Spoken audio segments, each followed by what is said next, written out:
मित्रों नमः शिवाय। मैं ज्योतिष देवक पंडित देवेंद्र द्विवेदी, शहडोल मध्य प्रदेश। मित्रों, कुंभ राशि को माह नवंबर 2025 ये कैसा रहेगा, क्या उपलब्ध होगा, कैसा रहेगा महीना, ये चंद्र राशि पर आधारित है। पर मैं शुरू में ही कहता हूं, हमेशा हर वीडियो में पहले मैं यही कहता हूं कि चंद्र राशि गोचर, ग्रहों का गोचर देखने के लिए सबसे पहले आप अपनी जन्म कुंडली अवश्य देखें। जन्म कुंडली जो होती है वो जन्म के समय निर्मित हो जाती है और षोडश कुंडली बनती है। तो जन्म कुंडली जो होती है उसमें किसी न किसी ग्रह की महादशा, अंतरदशा, प्रत्यंतर दशा जन्म से लेकर के अंतिम समय तक ये चलता रहता है और उनका जो प्रभाव होता है वो हमारे जीवन में स्थायी रूप से होता है।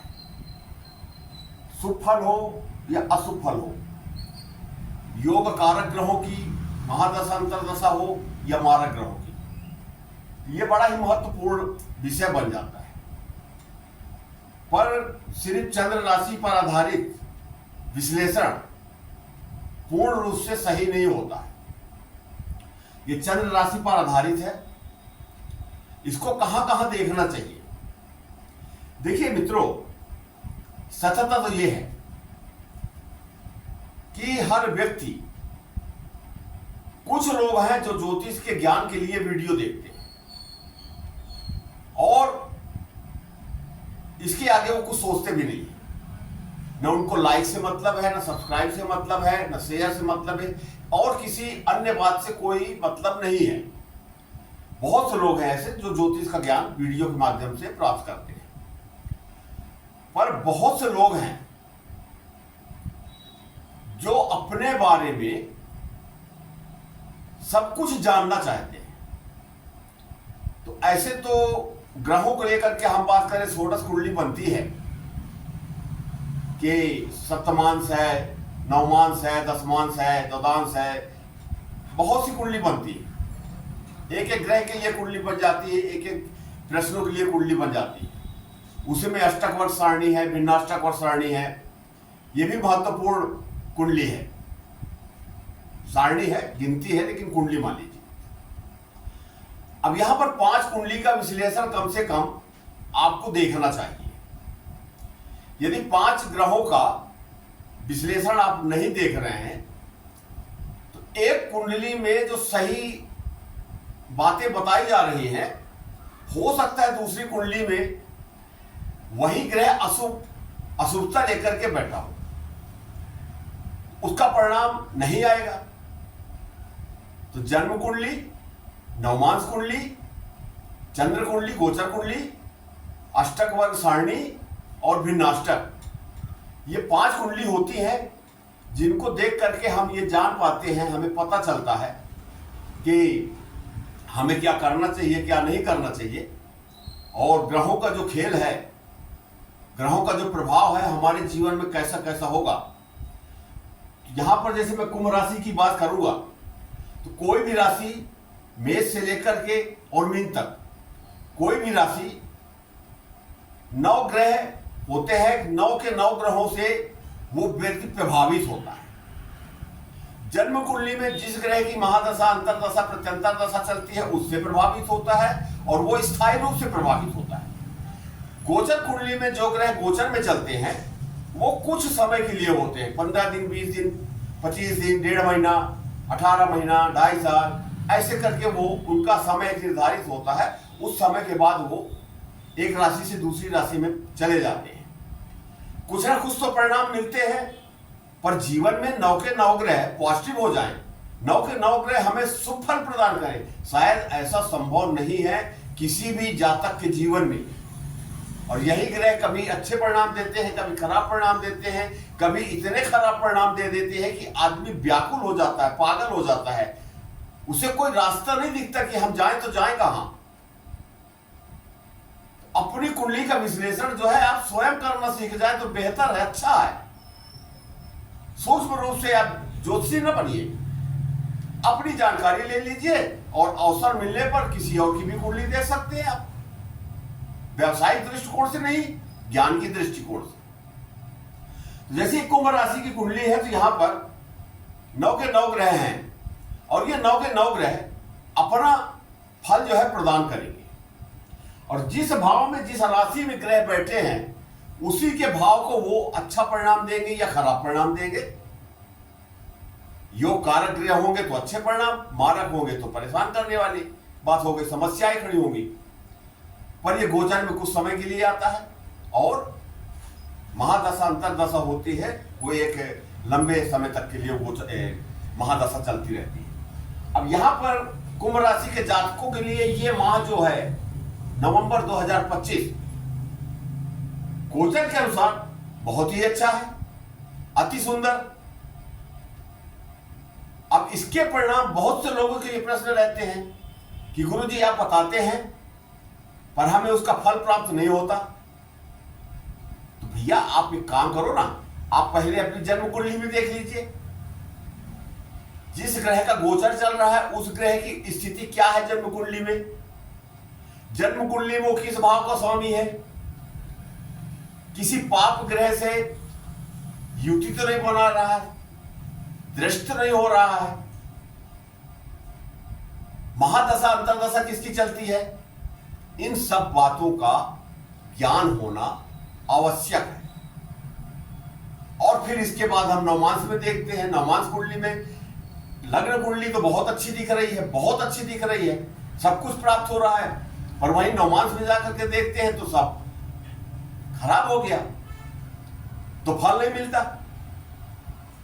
फिर अष्टक वर्ग में चले जाते हैं, चंद्र राशि में आ जाते हैं, अष्टक वर्ग में हमको बिंदु मिल जाते हैं, तो बिंदु से पता चल जाता है कि कैसा परिणाम होगा। वो चाहे महादशा अंतरदशा की बात हो, चाहे गोचर की बात हो, वो जिस भाव में गोचर करेगा ग्रह, जिस भाव पे स्वामी होगा, उसके अनुसार अष्टक वर्ग में बिंदु के अनुसार शुभ परिणाम प्राप्त होते हैं। अब अष्टक वर्ग की बातें मैं करता हूं तो बहुत से लोग अभी भी अनभिज्ञ हैं, क्योंकि अष्टक वर्ग कोई नई चीज नहीं है, कोई नई कुंडली नहीं है। एस्ट्रो सॉफ्टवेयर आप डालेंगे तो अष्टक वर्ग सारणी की कुंडली भी, सर्वाष्टक वर्ग सारणी की कुंडली भी निकल आएगी और उसमें बिंदु होंगे। इन सब चीजों का अध्ययन करने के बाद हम किसी एक निश्चय बिंदु पर पहुंच पाते हैं और उसके लिए क्या करना चाहिए क्या नहीं करना चाहिए ये हम जान सकते हैं। मेरा विश्लेषण मिला जुला रहता है, सिर्फ ग्रह गोचर को लेकर के मैं बातें नहीं करता हूं, मैं लग्न कुंडली की भी बात करता हूं, गोचर की भी बात करता हूं, नवमांश की भी बात करता हूं। जब जैसी स्थिति होती है उस हिसाब से मैं आपसे अपनी बातों को शेयर करता हूं। जो भी परमात्मा के द्वारा, माता भगवती सरस्वती के गुरुओं के द्वारा जो छोटा सा ज्ञान मुझे है, उन्हीं बातों को लेकर के मैं आपसे शेयर करते रहता हूं। चलिए विषय पर आते हैं। सबसे पहले हम मंगल की बात करेंगे। मंगल के पहले एक ऐसा योग बना है कुंभ राशि के कुंडली में और गोचर में, कि कुंडली में भी आप देख सकते हैं इसको और गोचर में तो देख ही रहे हैं। यहां पर देखिए गुरु जो है छठे भाव में बैठे हैं, बहुत अच्छा योग बना हुआ है। यहां पर गुरु, मंगल और शनि 3 ग्रह मिल करके सब कुछ देने वाले हैं इस माह में। बड़ा ही महत्वपूर्ण योग बन रहा है। देखिए कैसे बन रहा है, मैं इसलिए बता रहा हूं कि बात करते करते मैं आगे निकल जाऊंगा तो ये योग जो बन रहा है ये दिमाग से निकल जाएगा, मैं आपसे नहीं बात कर पाऊंगा। ये गुरु यहां पर बैठे हैं, गुरु से 5वें भाव, 1 2 3 4 5, 5वां भाव कौन सा है, दशम भाव। और मंगल यहां पर बैठे हुए हैं, अब मंगल से 5वां भाव 1 2 3 4 5, शनि यहां पर बैठे हुए 5वें भाव में, और शनि से 5वां भाव 1 2 3 4 5, फिर गुरु में आ गए। माने गुरु, मंगल और शनि 5वें भाव में जा रहे हैं। ये त्रिकोण योग बन गया। और ये तीनों ग्रह जो है एक दूसरे को सपोर्ट करेंगे, और ये तीनों ग्रह महत्वपूर्ण हैं। और खासकर वर्तमान में तो कुंभ राशि के जो जातक हैं उनके लिए तो बहुत ही महत्वपूर्ण है। अब यहां पर मंगल को देख लीजिए आप। मंगल अभी 27 अक्टूबर 2025 को तुला राशि से, शत्रु की राशि से, भाग्य भाव से निकल करके केंद्र के भाव में, दसम भाव में अपनी ही राशि में आ गए 27 अक्टूबर 2025। और जब मंगल, बुध, गुरु, शुक्र, शनि, ये 5 ग्रह जो है ये पंच महापुरुष योग बनाते हैं, और ये 5 ग्रहों में से कोई भी ग्रह अपनी राशि या अपनी उच्च की राशि में केंद्र में आकर बैठ जाते हैं तो एक सुंदर योग बन जाता है, पंच महापुरुष योग। पंच महापुरुष योगों में एक योग है रोचक योग। अब रोचक योग ये 42 दिन के लिए बना है, 7 दिसंबर तक के लिए। मंगल जो अपनी ही वृश्चिक राशि में बैठ गए हैं, दसम भाव में बैठ गए, बली हो गए, पावरफुल हो गए, और रोचक योग है। अब रोचक योग का क्या प्रभाव होता है? ये रोचक योग उत्साह, कार्य करने की क्षमता, नेतृत्व की क्षमता, रक्त से संबंधित, सेना से संबंधित, पुलिस से संबंधित, उच्च पद से संबंधित, कर्म क्षेत्र से संबंधित, अग्नि तत्व का कारक ग्रह, अग्नि से संबंधित, बिजली से संबंधित जो भी फैक्ट्रियां हैं उनसे संबंधित, ये यहां पर अच्छा परिणाम देंगे मंगल अकेले। लेकिन मंगल के साथ साथ सूर्य देव अभी नीच के चल रहे हैं नवम भाव में। तो जो कुंभ राशि के जो जातक हैं 16 तारीख तक उनका भाग्य थोड़ा सा डगमगाता दिख रहा है। भाग्य पूर्ण रूप से सांस नहीं देगा सूर्य के कारण, पर यहीं पर शुक्र भी है। शुक्र जो है 2 नवंबर से लेकर के 26 नवंबर तक अपनी ही राशि में नवम भाव में बैठे हुए हैं, ये भी अच्छा है। अब शुक्र यहां पर बैठ करके भाग्य को बली बनाएंगे। सूर्य जो यहां से 16 तारीख को निकल करके मंगल के साथ आ जाएंगे। यहां से सूर्य निकले और मंगल के साथ आ गए तो मंगल और सूर्य दोनों की युति हो जाएगी। अब जब दोनों की युति हो जाएगी, दोनों अग्नि तत्व है। सूर्य सत्ता का कारक ग्रह है, यह भाव भी सत्ता का कारक है। सूर्य आत्मा का कारक है, पिता का कारक है, उच्च पदों का कारक है, मान सम्मान का कारक है। यहां पर सूर्य जब आ जाएंगे तो मंगल के साथ मिलकर के बड़ा सुंदर योग बना दिए। तो सूर्य और मंगल इनकी जब युति हो रही है 16 तारीख से, तो ये गुरु की जो है 5वीं दृष्टि दोनों ग्रहों के ऊपर पड़ेगी। ये और बली हो गए। और गुरु की 5वीं दृष्टि, गुरु की जो दृष्टि होती है वो अमृत दृष्टि है, गंगा जल की तरह पवित्र है। तो अगर किसी प्रकार की कहीं कोई बाधा आ रही है, रुकावट आ रही है, तो गुरु की दृष्टि पड़ जाने के कारण ये सूर्य और मंगल दोनों जो ग्रह हैं ये और ज्यादा बली हो गए, शुभ फल प्राप्त हो गया। और जब शुभ फल गुरु कृपा से प्राप्त हो रही है तो ये मंगल और सूर्य भी अच्छे परिणाम देंगे। अब यहां पर मंगल की दृष्टि देखिए, हर ग्रहों की दृष्टि होती है। मंगल की भी दृष्टि 3 दृष्टियां हैं, चौथी, 7वीं और 8वीं। तो मंगल की जो चौथी दृष्टि है वो लगने में पड़ रही है। तो जिन्हें मानसिक तनाव था, मानसिक तनाव कम होगा। रोग से पीड़ित थे, आराम मिलेगा, विचार उत्तम होंगे और कुछ अच्छा करने की इच्छा होगी, मन में अच्छे विचार आएंगे। तो ये चौथा दृष्टि हो गया। अब मंगल की 7वीं दृष्टि जो है चौथे भाव में पड़ रही है। चौथा भाव जो है ये माता का भाव है।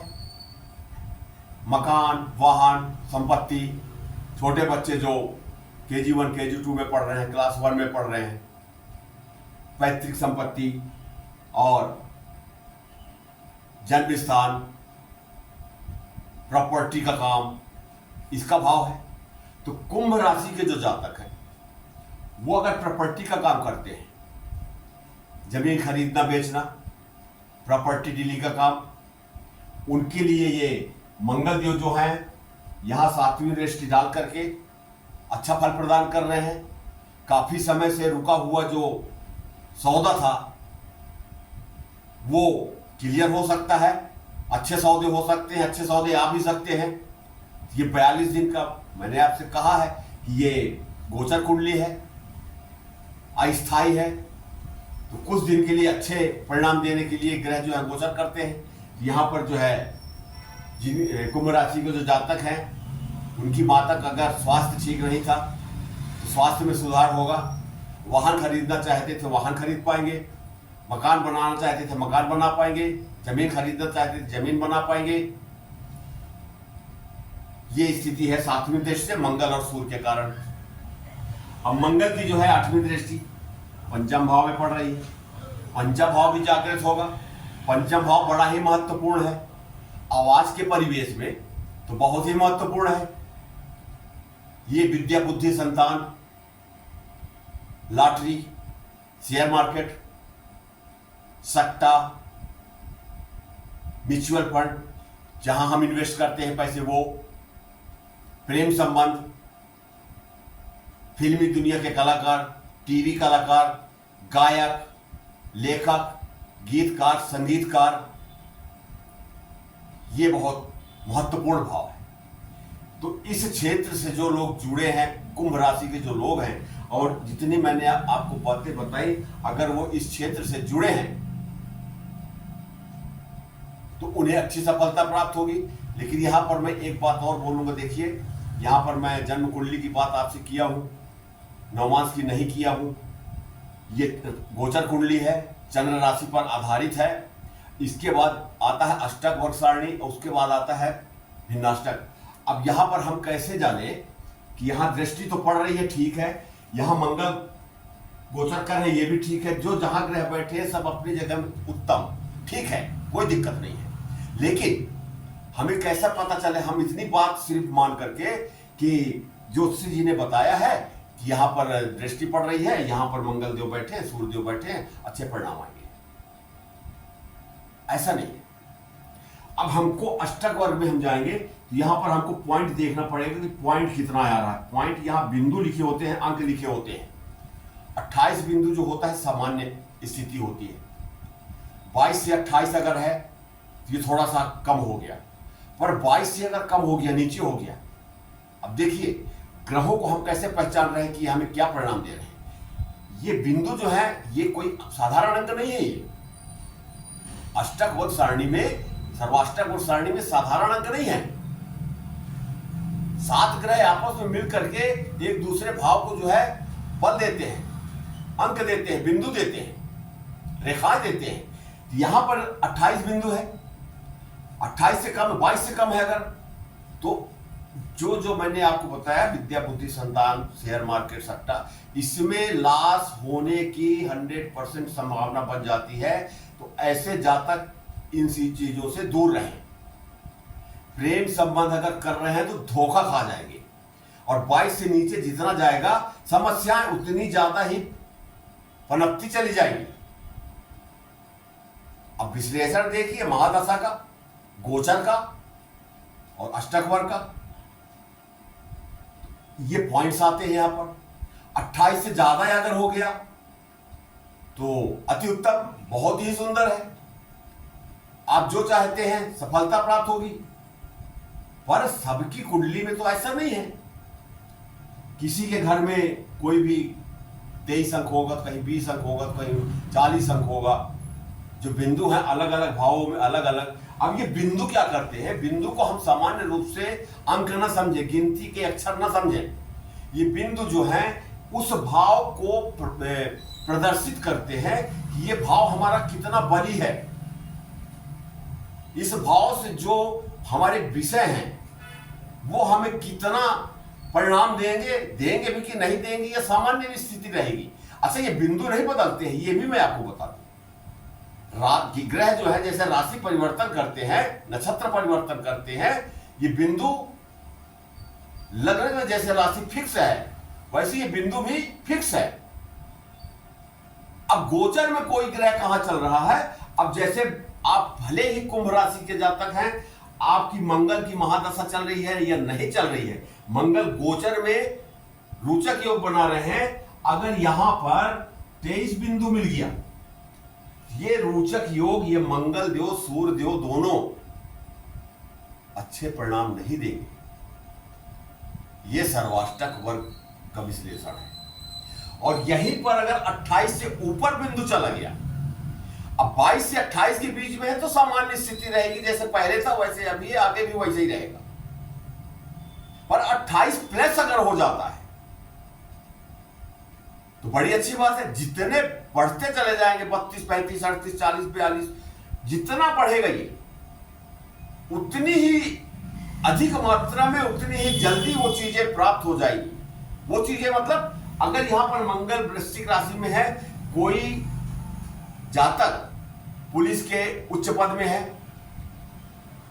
सेंट्रल गवर्नमेंट की सर्विसेज उच्च पद में है, आईएएस आईपीएस है, राजनीति में अच्छी सफलता प्राप्त कर रहे हैं या नहीं कर रहे हैं, अगर यहां पर 28 बिंदु से ज्यादा बिंदु जा रहे हैं तो इसका अर्थ यह हुआ कि ये 42 दिन का जो गोचर है, ये कुंभ राशि के जो जातक हैं उनके लिए बहुत ही महत्वपूर्ण समय हो गया। ये बिंदु भी हमें बहुत अच्छा दिखाते हैं। फिर भिन्नाष्टक में हम जाते हैं कि मंगल को कितने बिंदु प्राप्त हो रहे हैं, वो अलग सारणी है। यहां तो हम सभी ग्रहों को देखते हैं, पर भिन्नाष्टक में हम एक ग्रह का देखते हैं। तो एक ग्रह को 4 बिंदु सामान्य रूप से मिलना चाहिए।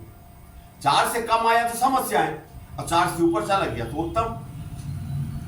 अब प्रश्न ये उठता है, बहुत से लोग कहते हैं गुरुजी आप बता तो दिए, पर हमें कैसे पता चलेगा कि हमें क्या करना चाहिए? तो मित्रों, ये आपकी जन्म कुंडली देखने के पश्चात, आधा घंटा पौन घंटा अध्ययन करने के पश्चात ही आपसे मैं बातें कर पाऊंगा, और एक एक ग्रह को लेकर के मैं बताऊंगा कि ये ग्रह की महादशा अंतरदशा में ये फल देगा, इसके लिए आप ये कर लीजिए, इस मंत्र का जाप कर लीजिए, ये उपाय कर लीजिए, ये रत्न धारण कर लीजिए, रुद्राक्ष कर लीजिए। हमारी समस्याएं क्या कम है? अनंत समस्याएं हैं। मानव जीवन सरल नहीं है। लाख जतन कर मानुष तन पावा, बड़े प्रयास से शरीर तो मिल गया, मानव शरीर तो प्राप्त हो गया, लेकिन बड़ा परिश्रम है, बड़ा कठिन सा योनि है ये। कर्म, हमारे जीवन में जो समस्याएं आती हैं, जो हमारे दुख का कारण बनती हैं, वो हमारे कर्म ही हैं, जो ग्रहों के अनुसार समय समय पर अपना फल प्रदान करते हैं। अब मित्रों, यहां पर एक एक ग्रह की बात करना बहुत ज्यादा समय हो जाता है, तो यहां लगभग जो मुख्य बातें हैं मैंने आपके साथ शेयर की। पर आप किसी अनुभवी ज्योतिषी को, बहुत अच्छे विद्वान ज्योतिषी हैं, अनुभवी ज्योतिषी को अपनी कुंडली दिखाइए और उनसे स्वयं में प्रश्न कीजिए कि हमको लग्न कुंडली का विश्लेषण भी बताइए, नवमांश का भी बताइए, गोचर में क्या ग्रह चल रहे हैं उसका बताइए। पर गोचर स्थायी नहीं होता है। आप जिस समय प्रश्न कर रहे हैं उसी समय का गोचर प्राप्त होगा, उतने दिन का प्राप्त होगा। और उसके बाद हमको अष्टक सारणी के बिंदु बताइए, ये ग्रह हमको कब फल देगा, और भिन्नाष्टक बताइए। एक एक ग्रह का निकल जाता है। और उसके उपरांत हमें क्या करना चाहिए, नहीं करना चाहिए।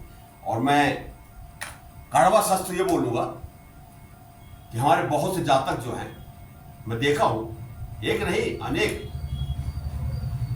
पूरी फाइल बनी हुई है, पन्ना पलटाते रहते हैं, ये इस ग्रह की महादशा, इस ग्रह की अंतरदशा, इस ग्रह की प्रत्यंतरदशा। भाइयों, ग्रहों के चक्कर में बहुत न पड़े।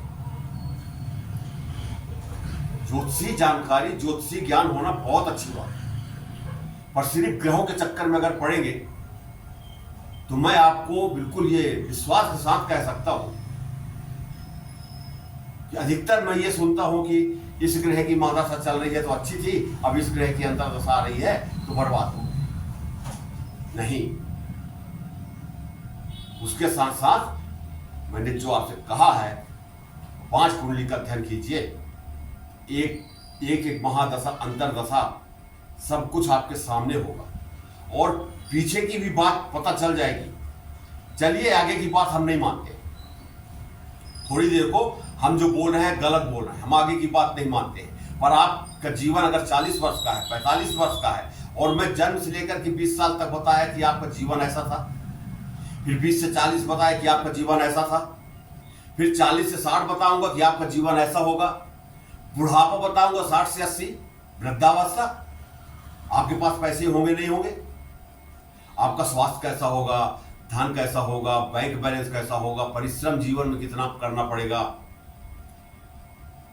सुख सुविधाएं जीवन में प्राप्त होंगी नहीं होंगी, संतान के प्रति हमारे क्या भाव रहेंगे, संतान हमारा ध्यान रखेगी नहीं रखेगी, रोग शत्रु हमारे कितने होंगे, दाम्पत्य जीवन हमारा कैसा होगा, आयु कैसी होगी, बुढ़ापे में कौन सी बीमारी होगी, भाग्य हमारा कितना साथ दे रहा, देगा कि नहीं देगा, कर्म क्षेत्र हमारा, हम जो भी करते हैं, हर व्यक्ति कुछ ना कुछ तो करता है, नौकरी करता हो चाहे व्यवसाय करता हो, कुछ ना कुछ तो करता है, उसमें सफलता हमको प्राप्त होगी नहीं होगी, हम जो इन्वेस्टमेंट कर रहे हैं, जो मेहनत कर रहे हैं, मेहनत जो कर रहे हैं वो भी तो इन्वेस्टमेंट है, समय है, टाइम वेस्ट कर रहे हैं, इन्वेस्ट कर रहे हैं, तो टाइम भी इन्वेस्ट कर रहे हैं, शरीर भी तोड़ रहे हैं और धन भी लगा रहे हैं। इतना खर्चा करने के बाद हम आय हमारी क्या होगी, उससे ज्यादा हो रही कि नहीं हो रही है, कहीं उससे कम तो नहीं हो रही है, हमारा व्यय कितना होगा,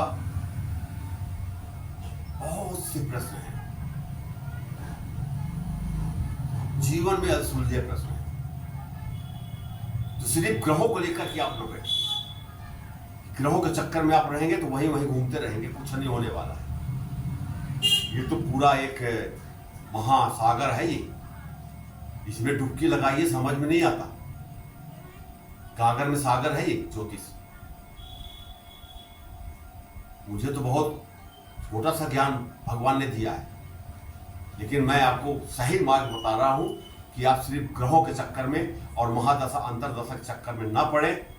लोग अपना रत्न बेचने के लिए, अपनी दुकान चलाने के लिए सीधे वहीं आ जाते हैं कि तुम्हारा गुरु जो है केंद्र में बैठा है, योग कारक है, लेकिन कमजोर अवस्था में आपकी 40,000 का पुखराज पहनिए, ये 15,000 का मूंगा पहनिए, ये 48,000 का नीलम पहनिए, इस मंत्र का जाप करवा दीजिए। अनुष्ठान होते हैं, जाप होते हैं, अनुष्ठान होते हैं, लेकिन कितनी ईमानदारी के साथ हो रहा है, प्रश्न तो यह भी उठता है। अब अंत में मित्रों, हमेशा की तरह मैं आपसे कहूंगा कि जो आप लोग फोन लगाते हैं, आपका स्वागत है, फोन लगाइए, आप बातें कीजिए, और लेकिन बात सिर्फ सीमित करें। आपकी जो भी समस्याएं हैं उसे गोपनीय रखें, क्योंकि थोड़ी देर बाद या दूसरे दिन जैसे आपका नंबर आता है, तो जब मैं कुंडली का अध्ययन कर लेता हूं तो सभी प्रश्नों के उत्तर मैं वहां से ले लेता हूं और आप तक पहुंचा देता हूं। इसके बाद भी मैं आपसे पूछता हूं कि आपके मन में और कोई प्रश्न शेष रह गया हो तो बताइए, उसका भी जवाब देता हूं। आज ये वीडियो आपको अच्छा लगा हो, विश्वास भरी मेरी बातें आपको अच्छी लगी हो, मार्गदर्शन देने का तरीका अगर अच्छा लगा हो तो इसे एक लाइक कर दीजिए। बड़ा दुख होता है कि मोबाइल में बहुत भद्दी भद्दी पिक्चरें आती हैं, वीडियोस रहते हैं, उसे लोग बड़े ध्यान से देखते हैं, उसे लाइक भी करते हैं, सब्सक्राइब भी करते हैं, जबकि उससे मानसिकता ही खराब होती है। और कहीं अगर कुछ थोड़ा सा भी ज्ञान मिलता है तो लोग देख करके आगे बढ़ जाते हैं, लाइक नहीं करते। इसका दुख मुझे अवश्य होता है। ये चैनल आपका है, मेरा नहीं है, मैं तो आपके लिए आता हूं। और ज्योतिष के माध्यम से अगर किसी के जीवन में खुशी आ जाती है, इससे बड़ी बात और क्या है। तो मित्रों, आप लाइक कर दीजिए, सब्सक्राइब कर लीजिए, घंटी के बटन को टच कर दीजिए, ऑल को सेलेक्ट कर लीजिए, अपने मित्रों में, अपने ग्रुप में शेयर कर दीजिए, मुझे भी अच्छा लगेगा। हमेशा आपका प्यार स्नेह प्राप्त होता है। मैं तो बस आपसे रिक्वेस्ट कर सकता हूं, निवेदन कर सकता हूं, आपका जीवन सुखमय मंगलमय हो, आपकी सभी समस्याएं हनुमान जी, भगवान भोलेनाथ समाप्त करें। इन्हीं शब्दों के साथ मैं अपनी वाणी को विराम देता हूं। नमः शिवाय।